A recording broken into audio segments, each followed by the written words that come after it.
Hello, it's Morris back here again. So today I'm gonna go through the runes, charms, and cards for Reptile for Axie Infinity Origins Season 2. For Reptile, the signature buff is Spike, which is a new mechanic where when hit, consume 1 stack to reflect 5 damage and gain 5 blood spike and caps at 10 stacks. So what is blood spike then? Blood spike cannot be dispelled. When this unit dies, deal pure damage equal to the number of blood spike stacked to all enemies. Okay, so let's get into the runes first, because the runes is what defines the Axie's class. Okay, so for the first one is Way of Reptile. The simple one, when the battle starts, this Axie gains 2 spikes. When your turn ends, this Axie is healed for 3% of its max HP. So it's again one of the one-off self buff, which gives you 2 spikes first, and for each spike it reflects 5 damage, so 2 spikes reflects 10 damage, and also gains 5 blood spike per spike. So if you have 2 spikes, you gain 10 blood spike, and so it will basically do 10 AoE, which assuming opponent has 3 Axies, you will then do 30 damage of AoE. So in total, it gives you basically 40 damage. Of course, it's one of those rare runes that are easy to obtain, and power level is actually not that high. But it does highlight the class mechanic, and also it's not a bad passive heal as well. So this actually heals 3% of the max HP, which usually will be about 15 HP per turn, which is okay for a rare rune. Okay, next up we have Venom Master. So Venom Master, what it does is that this Axie's single attack cards apply 2 poison stacks and deal 25% less damage. So it's quite strong for a poison build where you just want to ramp up the poison stack, but note that it deals 25% less damage, and it's only for single attack for obvious reasons, because multi-attack and AoE will be way too strong. So at the minimum, it basically deals 9 damage if you have 2 poison stacks, because well, the first one is 6 and the second one is 3. Something I should mention is that poison is a debuff on the opponent, and what it does is that when your turn starts, this actually loses 3 HP per stack of poison, then remove 1 stack. Okay, so meaning if you have 2 stacks, then you lose 3 times 2, which is then 6 damage. Then you remove 1 stack. So in the next turn, then that actually will only have 1 stack, and then it will do 3 damage. That's why it's 9 damage if you have 2 stacks. And you can stack up to 40, which is now pretty strong. I don't know whether you'll get to a point where you'll get to 40, because 40 is a lot of damage, and it will take a lot of time to get to 40 stacks. But having said that, having Venom Master and other runes and charms that you'll see later, yeah, you might get to 40 stacks in certain matchup. Okay, so usually when you think about poison, what you should really think about is that it's more about, okay, assuming you already have poison stacks, right? Okay, so if you already have poison stacks, then 2 poison means an additional 6 damage per round. Okay, so effectively you're basically dealing 6 additional damage per round, in this case per single attack hit, right? Because every single attack gives 2 poison damage. And so let's say if you have another 5 rounds left, right, then this single attack will then do 30 additional damage. So that might compensate for the 20% less damage dealt. So it really depends on how far it is in the game. So it's definitely very good for early game, but for late game, probably less good, just because in late game you might just want to KO the opponent as quickly as possible. Okay, so that is Venom Master. So the final rare rune for Reptile is Shell Shock, which is a new rune, and it says whenever an ally secret is triggered, randomly deal 10 pure damage to an enemy Axie, and this Axie is healed for 10 HP.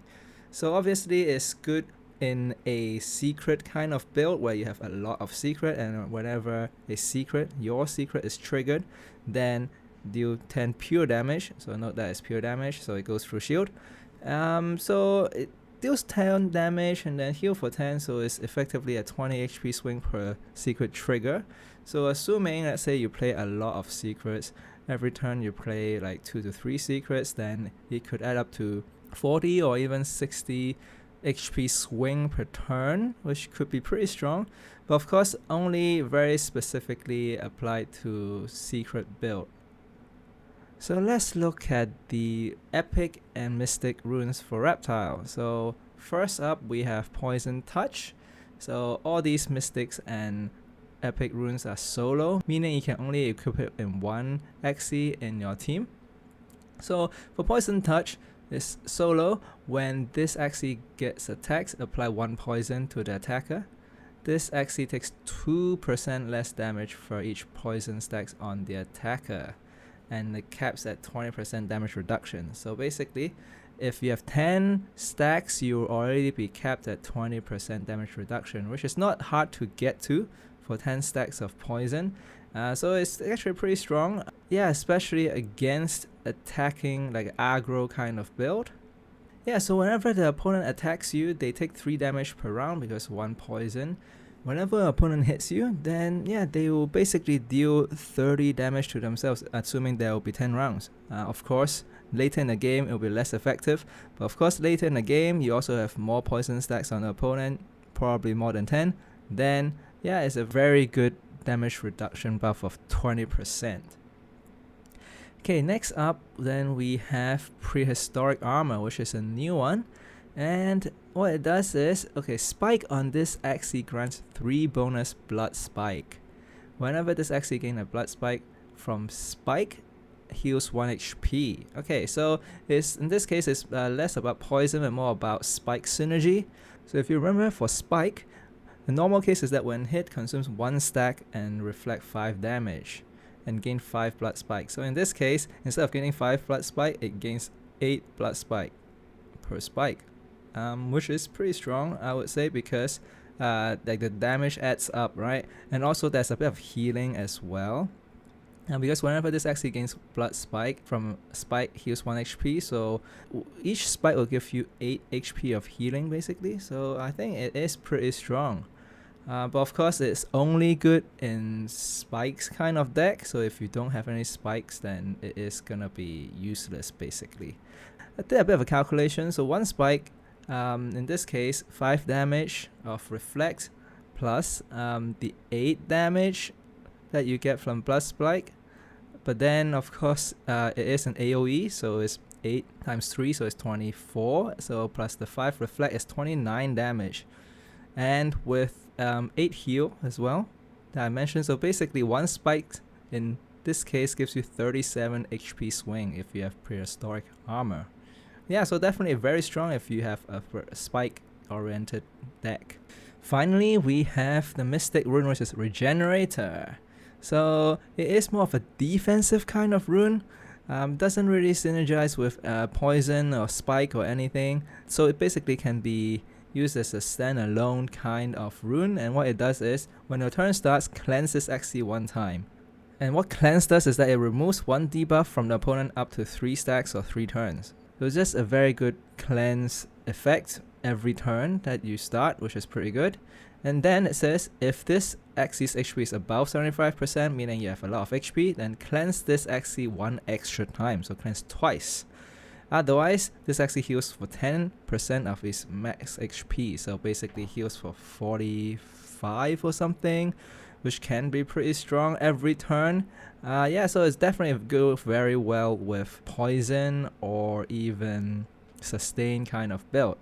So this is all for the runes. So let's look at the charms. So for Reptile, the charms are basically gaining HP or buffing the shield cards. So you can see how Reptile goes. It's mostly about shielding and about buffing your HP, so staying alive while either doing spike damage or doing poison damage. Okay, so let's look at the charms on the right. So the 4 charms that are interesting, I would say. So first one is Viper's Venom. So it can enhance an attack card. Attack applies 1 poison. If the target does not have poison, apply 1 bonus poison. So basically, apply 1 poison, but if the opponent doesn't have poison, then you apply 2 instead. So in most cases, it will apply just 1, because if you're playing a Viper's Venom, you'll be playing a poison build.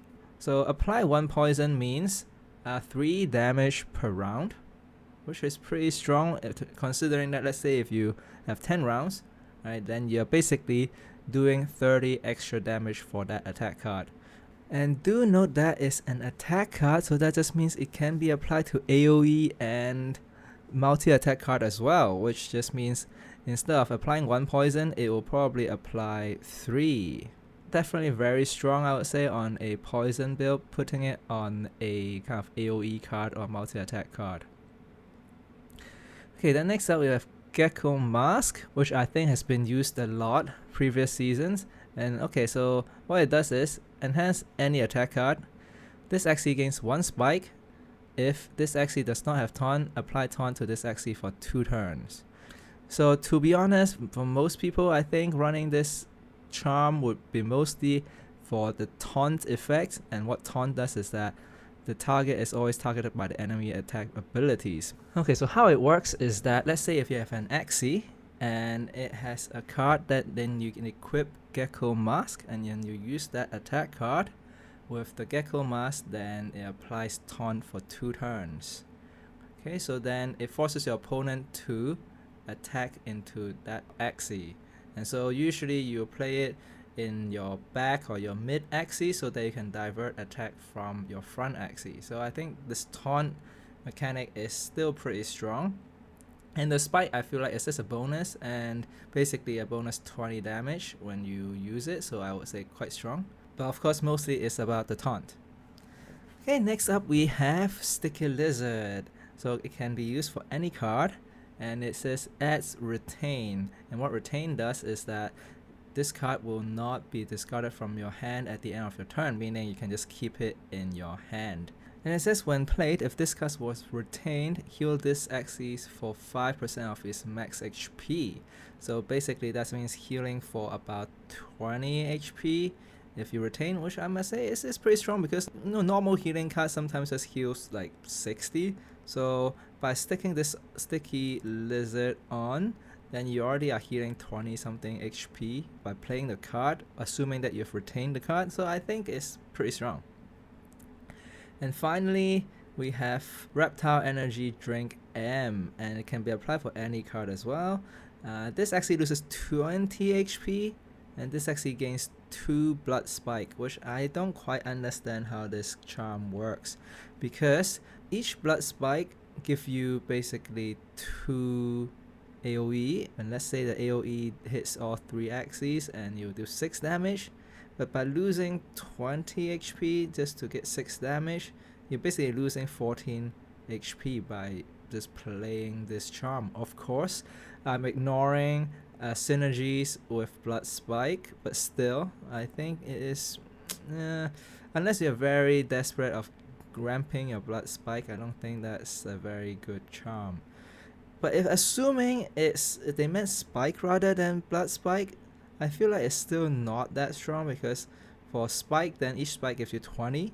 And you get if you get 2 spikes, you get 40, and you lose 20 HP, then basically you give you a 20 HP swing, which I'm gonna say is still not, there, I feel. Of course, there are Blood Spike and Spike synergy that you will see later, and maybe this could be pretty strong.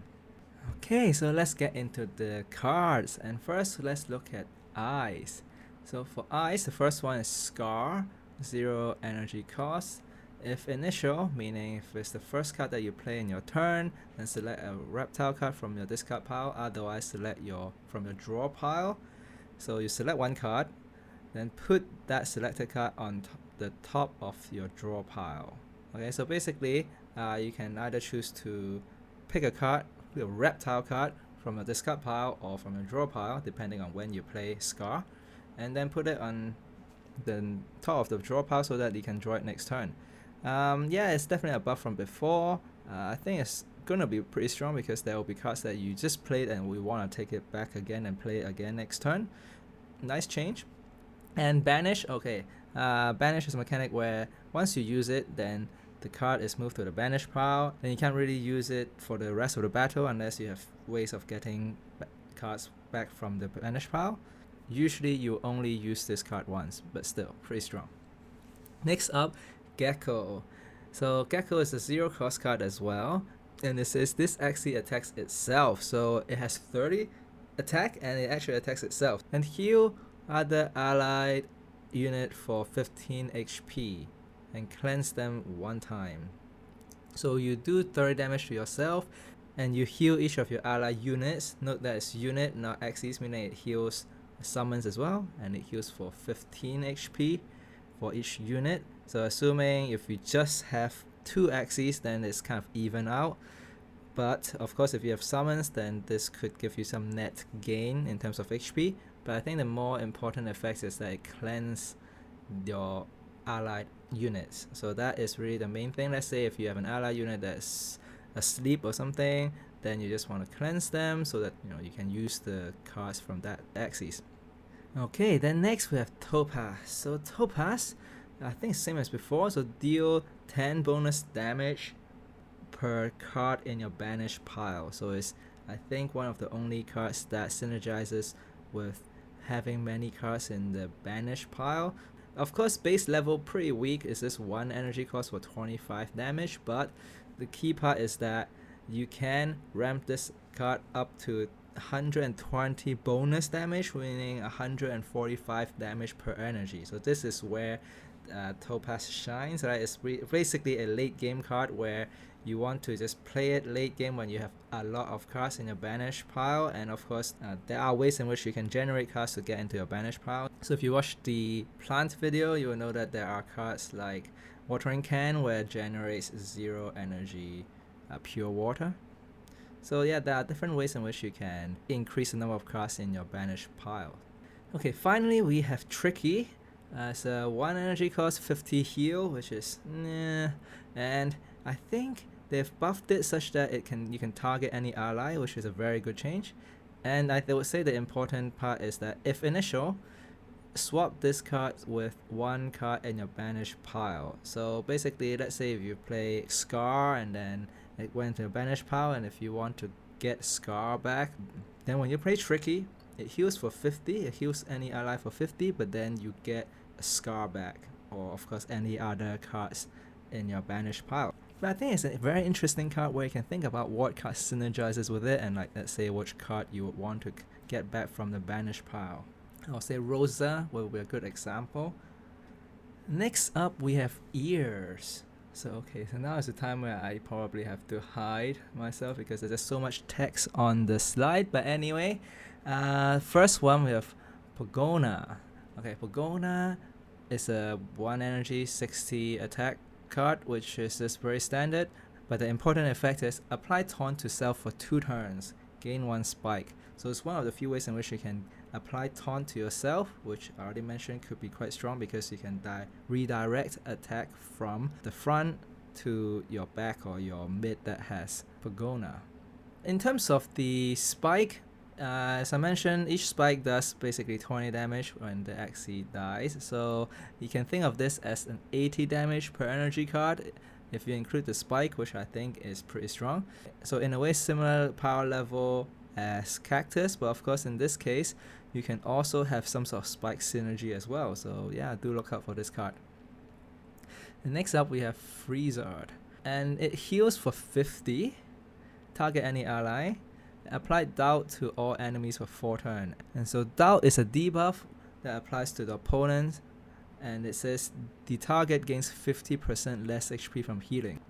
So I would say it's a very strong debuff against decks that rely on healing like Sustain, and it applies to all enemy for 4 turns. That's very long. So I would say it's a very strong tech card against Sustain or just any other build that actually uses healing. And next up we have Curved Spine. So it's a 70 shield card. Target any ally. Next time the target gets attacked by an opponent, apply bleed for 4 turns to the attacker. So pretty standard. So 70 shield card and then apply a debuff, in this case bleed. And what bleed does is that it's a debuff where the target loses 15 HP whenever they play a card, which can be very annoying, especially late game when the opponent only has 1 Axie. But still, even if early game, it kind of restrict your opponent, or rather, the opponent might have to think about whether to use card from the Axie with bleed, just because if they use a card, then they'll lose 15 HP. And note that it's 4 turns, meaning 2 rounds, which can be pretty long. And so let's say if your opponent uses 3 cards, it's already 45 damage, which is pretty good. And if your opponent uses 6 cards from the bleed Axie, it's 90 damage. So yeah, it can work out pretty well. I would say bleed in general can work out pretty well, and of course there are other cards that synergize with bleed as well. Okay, next up we have Smurfrill, a 30 heal card. So of course base level not very strong, but of course it's all about the card text. So you can target any ally and apply 3 poison to all enemy. So that is the key part, right? Is that it is a poison build kind of card where you just put 3 poison stacks on all enemy, including summons. So at the base level, 3 stacks, if you're not in a poison build, right, then it deals basically 9 and then 6 and then 3 for, let's say, all 3 axes, and it basically deals 48 damage in terms of poison. Okay, plus the 30 heal means it basically has about 78 effects per energy, right? 48 in the poison damage and 30 in the heal. But of course, if you're playing a poison build, which is usually what you would do, run this card in a poison build, right? Basically 9 damage for each Axie, and assuming an opponent has 3 Axies, then yeah, 27 damage per round.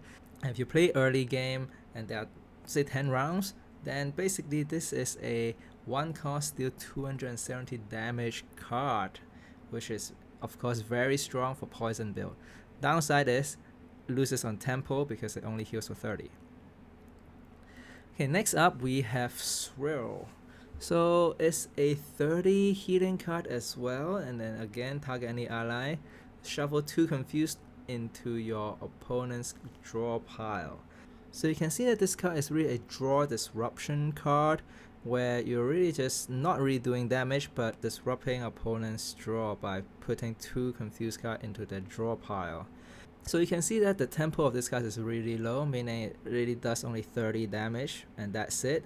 The only reason you want to play this card is probably because you are in some sort of deck disruption kind of build, and you just want to shuffle a lot of curse card, including, you know, like confuse card or jinx card and all those cards into your opponent's deck. So you're basically trying to disrupt your opponent's ability to play their cards. That's basically it.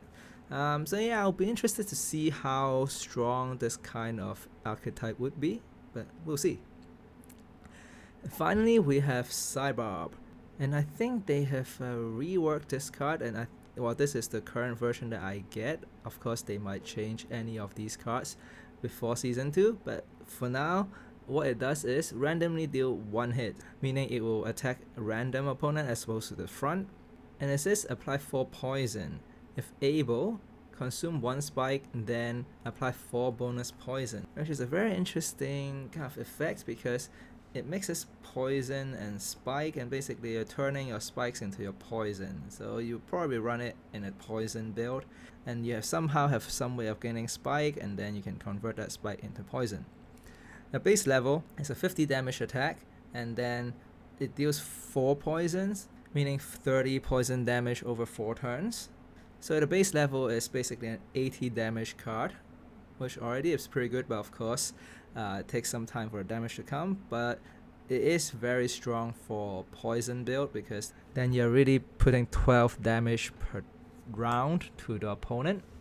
And I did a bit of a calculation in terms of the spike and poison conversion. So basically you are converting 20 damage into 12 damage per round, which of course is very strong if this is early game and you have basically if you have even 2 rounds to go. I think this is worth it. So yeah, so I think it is going to be interesting to see the interplay between spike and poison. Okay, and next up we have Mouth. So first up we have Toothless Bite. So target the closest or furthest enemies. So in season 2 there are actually a lot of cards that has this kind of mechanic where you can target the closest and furthest enemy, especially Aqua card, but this is interesting to see it in a Reptile card as well. I would say this is pretty good against kind of shield oriented deck, because let's say if the opponent shield, they usually shield their front Axie, then you can choose to target the furthest Axie instead, which can be pretty strong. So it's kind of like a backdoor kind of thing as well, right? Where you sometimes the opponent would put the strongest Axie or Axies that they want to protect at the back, and now there are quite a lot of ways in which you can just hit the back directly. For example, using Toothless Bite. So yeah, I would say interesting change, and it's gonna be interesting to see how this kind of mechanic will change the whole dynamic of shield and taunt in general. Okay, next up, Kotaro, which has seen a lot of play in previous season, and what it does now is that it deals 2 hits, so it's still 30 damage, deals 2 hit to random enemies. But instead of gaining energy now, it's gaining 1 energy fragment per unique enemy hit.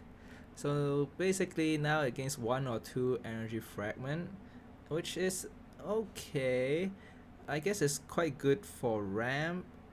But I think the main use actually now is that it can actually snipe off summons, which depending on the meta, it could be quite useful. If there are a lot of summons around, then Kotaro can basically snipe off the summons.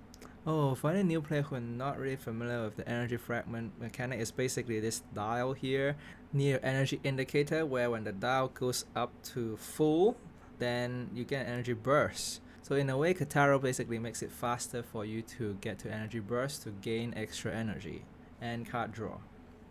Okay, next up we have Razor Bite. So it's a standard 60 attack card, and what it does is that it heals HP equal to 50% of the unblocked damage, meaning you're dealing damage to the opponent's HP as opposed to chipping away at the shield. So assuming that you do unblocked damage, so this card is actually a 90 effect per energy kind of card, because you do 60 damage and then you heal for 30, assuming that you can be healed. Okay, now we have Tiny Turtle. So now it says if initial, meaning if this is the first card that you play in the turn, then apply sleep for 4 turns to your target and to self, meaning you also apply sleep for yourself. So kind of similar to how it was, but in this case it's sleep.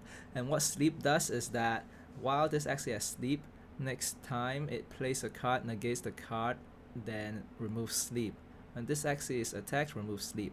So in that sense, you're basically forcing your opponent to waste a card and potentially waste an energy as well to basically wake up so that they can then use cards from that Axie.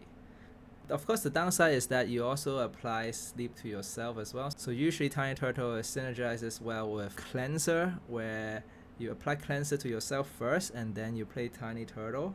Oh, but note that it's 4 turns, which actually can be pretty annoying for Cleanser, because now Cleanser only removes 3 turns, which is actually quite annoying now, because let's say if your opponent has Cleanser, they cleanse for 3 turns, and then they have 1 turn of sleep left, but then once your turn ends, then when the start of the opponent's turn, then the sleep is removed.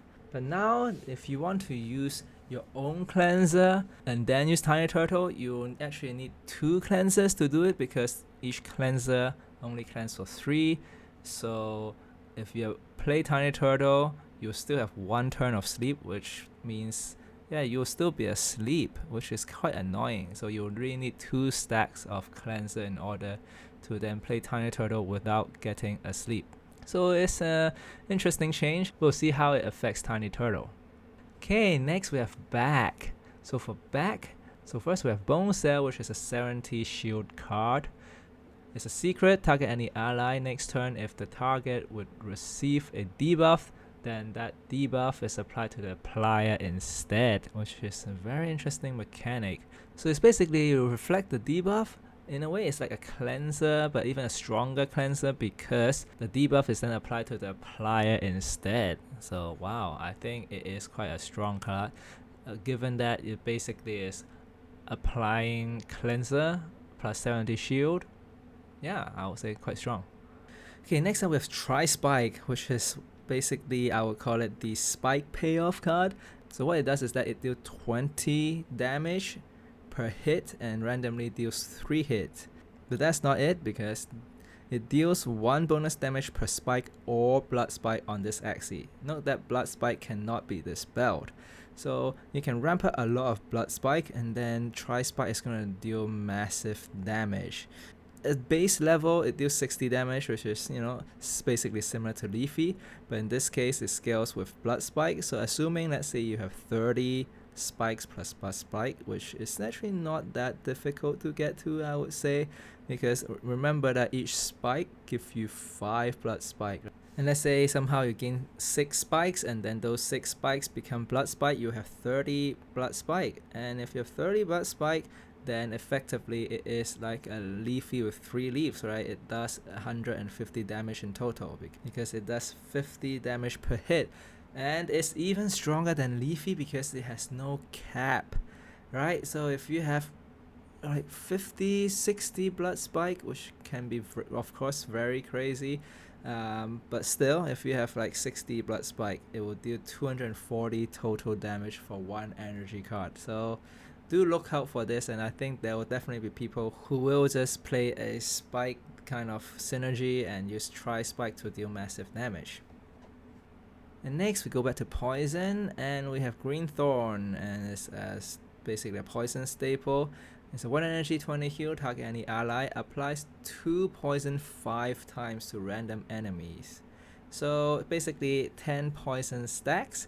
Assuming the opponent has like 3 Axies and it does really like 4-4-2 kind of stacks, then it deals 69 damage, which is not too bad already, of course over many turns. But usually it's running a poison build, then basically this one card does 30 damage per round. And assuming there are 10 rounds, then that is basically 300 damage. So that's why poison can be very strong if they can stay alive, because once the opponent has poison stacks, the damage will just keep going, which is very annoying to play against. And next we have Indian Star. Interestingly, back to 70 shield, target any ally, limit 1, so you can only play 1. Second one you play has no effect. Next turn, whenever hit by an opponent, the target reflects 50% of shield loss. Whenever played, increase the reflect percentage by 15%, capped at 100%. Wow, I think it can be quite strong for sustain build and also for poison build, because the base level it reflects 50%, but if you play it multiple times, as you will in a sustain or poison build where you will have many rounds, then assuming you actually get to 100%, then this card alone will shield for 70 and then reflect 70, which is already 140 effect per energy. But that's not it, it's because you can of course apply other shield card as well. So even if at a base level you play 2 shields, let's say 140 shield, then it reflects 50 shield loss, so it reflects 70 already. Wow, I think it is gonna be very strong, but of course it's only good against attacking kind of team. If the opponent doesn't attack into you, let's say if the opponent is also a poison build, then it doesn't really do anything. Okay, next up we have Red Ear, and what it does is a 40 shield your team, so it's a 40 AoE shield. Next time your opponent uses keep, gain 2 energy fragment. So it's a very interesting mechanic. Note that it's a skill, not a secret, so I assume that the opponent actually sees that you have this particular buff. And so in a way, opponent can play around it by not keeping. But still at the base level, 120 shield per energy can be pretty good. But of course, it's applied across the board, so it's really only 120 shield against AoE build. Interesting. Let's see if it actually gets any play. Okay, finally for back we have Croc. What it does is target any ally. Next time an enemy actually uses a skill card or a secret card, and apply bleed for 4 turns to the Axie. So I quite like the changes now with secrets, where you don't have to always need to get attacked in order to activate it. So now whenever the opponent uses a skill card or secret card, it will just activate. And apply bleed, yes, as I said, can be pretty strong. Okay, next up we have Horn, and for Horn the first card is Uncle. It's a 1 energy 60 attack card, pretty standard. What it does is shuffle 1 goo into your opponent's discard pile. And what goo is basically a curse card that doesn't do anything, but the opponent can use 1 energy to remove it. When I say remove it, I mean banish. So I think it goes well with those card draw disruption kind of team. So we'll see if this gets played. So next we have a pretty interesting card called Scaly Spear, and there are actually 3 different spears in this game. So we have Feather Spear and Bamboo Spear as well. And for Scaly Spear, what it does is that this actually gains 1 spike. Okay, so whenever we play this card, which is a 60 attack card for 1 energy, which is pretty standard, it gains 1 spike already, and it gains 1 bonus spike for each other spear in your deck. Doesn't have to be Scaly Spear, it could be any other spear as well. But note that all the spears are horns, so you can have a maximum of 3 spear cards in your deck. And so maximum you can gain 3 spike by playing this card. So at the base level, 1 spike is 20 damage. So that means you are already doing kind of 80 damage. But of course, some of the damage doesn't come right away. But of course, if you want to run this kind of card, you want to run 3 spear card. And if you have 3 spear cards, it gains 3 spike, and that just means you get 60 extra damage through the spikes. So that hasn't even taken into account other spike synergy card like Tri-Spikes. So yeah, if you gain 3 spikes, you're already doing 120 effect per energy. Okay, next up we have Cerastes. So interestingly, it's a secret, but it doesn't have any shield. You can target any ally, and you can only play it once, or limit 1. Next time the target gets attacked, deal 85 damage to the attacker. So basically it's kind of like a delayed damage, whereas like a 1 energy does 85 damage. But of course it assumes that the opponent has to hit into you, so if you are going against poison or even sustain that doesn't really directly attack you, then this doesn't do anything. So that's why this kind of card typically hasn't seen much play, and I don't expect it will see much play this season, but maybe I'm wrong. The ally, next turn, if the target's shield is broken by the opponent, dispel the attacker 2 times. So interesting change. Now it dispels the opponent, which is very annoying to go against, I must say. Especially I'm thinking about, say, Leafy team or a Rage team kind of thing. And what dispel does is that it removes 1 random number from the target up to 3 stacks of 3 turn. So this is particularly strong now because each class has now its the kind of unique buff. So like Bubble and Rage and Leaf and Feather and all those will get dispelled, which can be very annoying for certain kind of teams. Okay, next up we have Incisor, and this one has also been changed, I think, and this is the current version that I get. And what it does now is that it targets any unit. So meaning you can target your own Axie, your own summons, and of course the opponent's summons and opponent's Axie as well. So meaning it is a targeted attack, so you can snipe off your opponent's summons. And it says if targeting an enemy deals 30 bonus damage. So basically it's a 60 damage attack card that you can target any opponent, which I think is already pretty strong. And the second half of the card text is also interesting because it says otherwise if targeting an ally gain 3 spike. So instead of doing 60 damage to the opponent, you can do 30 damage to yourself or your own Axie and gain 3 spike. 3 spikes equates to 60 damage. So in a way the net effect is that you do 60 damage but then you do 30 self damage. So in a way it's like a net effect of 30 effect per energy, which is of course not so good, but then of course there are cards that synergizes with spike, and this is probably one of those spike gaining mechanism. And also very interestingly, this card is basically like a 2 card in 1 kind of thing, where it gives you a lot of flexibility whether you can attack the opponent or you can gain spike. Okay, finally for Horn we have Bumpy, and Bumpy is a power card, and what it does is that it's 1 energy. It says innate for the rest of the battle. Whenever you play a card, this actually gains 7 shield, cannot stack exile. So you start your battle with this particular card, and usually you would want to play it. And note that it doesn't say target any ally, meaning this power can only be applied to the Axie with this card.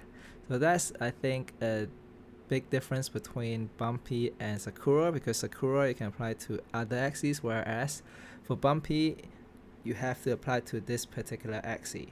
And similar to Sakura, it is obviously synergized as well with cards that gives you extra 0 cost card that you can play. The one thing that Bumpy does well is that actually there are quite a lot of cards and effects that synergizes with shield, and so yeah, do look out for those where There are runes that buff attack depending on the shield or the gain energy, if you gain a certain number of shield and so on. So yeah, I think Bumpy could be quite good for those kind of synergies, so do look out for that. Okay, finally we have Tail, and for Tail, first one is War Gecko, which is now changed to a 30 attack card and attack itself. But then it applies Taunt for 2 turns. So now you don't need to run Gecko Mask, it will already apply Taunt for 2 turns.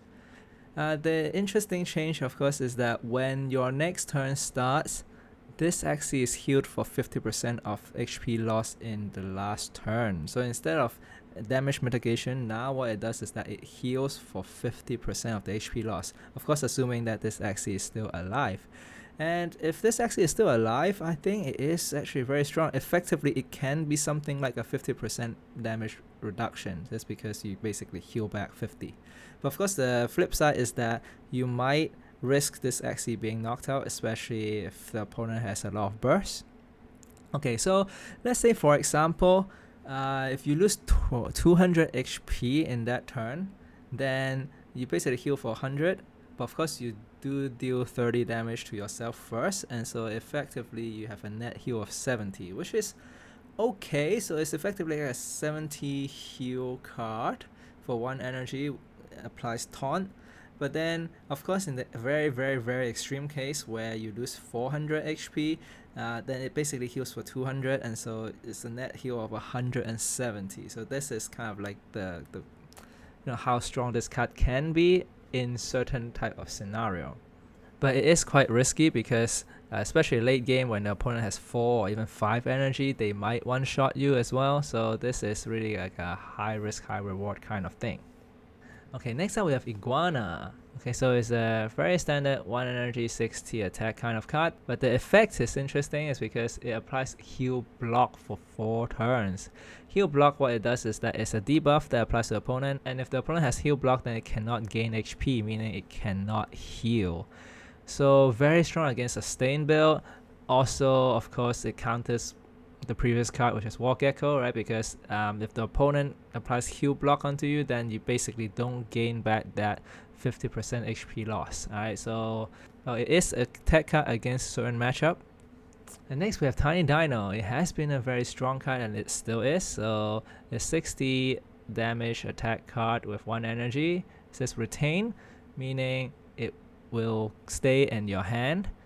This card gains 15 bonus damage per turn it is retained, maximum of 4 turns. So if you retain this card for 4 turns, it will basically be a 1 energy cost, 120 damage card. So I would say it's very strong if you can retain it. And next we have Grass Snake, and this actually is, I would say, one of the strongest card, definitely in poison build. So first, of course, just 1 energy, 45 damage, not that great. But note that it can target any enemy, so if you're very desperate in getting rid of your opponent's summon, you can use that, or even just to snipe off a very low HP Axie, you can do that because you can target any enemy. Limit 1, so you can only play 1, otherwise if you play a second one it doesn't have any effect. But the strong effect is that it increases the number of poison stack on the target by 50%, which is very strong. Okay, assuming the opponent has 10 stacks, that's really not a lot, right? Then you increase it by 50%, so it goes to 15 stacks, and if you are already dealing 15 more damage per round. Okay, of course this is like a early game scenario. You really want to play it late game, assuming you have 20 stacks, then the opponent will go from 20 to 30 stacks, alright? So basically you're applying 10 stacks to the opponent, and that does 30 extra poison damage per round. And yeah, I can see this card being very strong in poison build, but of course, being a tail card, there are a lot of strong tail cards as you've seen before, like War Gecko, Tiny Dino, and also you'll see later for Gila as well, which is also very strong poison build. So let's see whether people will choose to run Grass Snake for poison build. Okay, next is Gila. So 2 energy, 40 AoE, attack all enemy, deals 2 bonus damage per poison stat on the enemy. So of course you want to run it in a poison build. So let's say if you play early game and an opponent each has like 10 stacks, 10 poison stacks, then basically you will do 40 plus the 2 times 10, which is 20, right? So it's 60 per opponent, so that's basically 180 damage in total, and that just means 90 damage per energy. Of course, you usually want to run it like late game, and imagine you have like 40 stacks, right? Then you are going to deal basically 120 damage for each opponent, which is 180 damage per energy. So it can be very strong late game for poison build, as you've seen in previous season. Okay, so let me hide myself again before I get into the final card of Reptile, and that is Snake Jar, and I feel like this could be the strongest card of Reptile. Okay, let's talk about what this card does first. It's a 1 energy, cost 60 heal card, and it can target any ally Axie, which is a pretty standard card, and note that it can only heal Axie, but usually you would want to heal Axie anyway. But of course the interesting effect is that if the target has less than 200 HP, so basically less than roughly half health, then apply Snake Jar, and Snake Jar is a buff which cannot be dispelled, and it says if this unit does not die in 6 turns, deal 100 damage to all enemies. If this Axie survives for 3 rounds, then it will deal 100 damage to enemies, and assuming that the opponent has 3 Axies alive, then it will basically deal 300 damage. And so in total, you heal for 60 and you deal 300 damage, so it can basically have a 360 effect per energy. So I think it can be very strong, especially in sustain build, where you just want to keep your Axie alive, and this basically gives sustain build a way of doing massive amount of damage. So I quite like this card, and I'm pretty sure we'll see this card played in some sort of sustain build, or someone will at least try to make it work. So yeah, let's just see how Snake Jar can change the way sustain build is played. Okay, so that is it for Reptiles. So thank you for joining me, and do stay tuned for other videos where I'll talk about the runes, charms, and cards for other classes in Axie Infinity Origins Season 2. So thanks again for joining me, and I'll see you in the next video.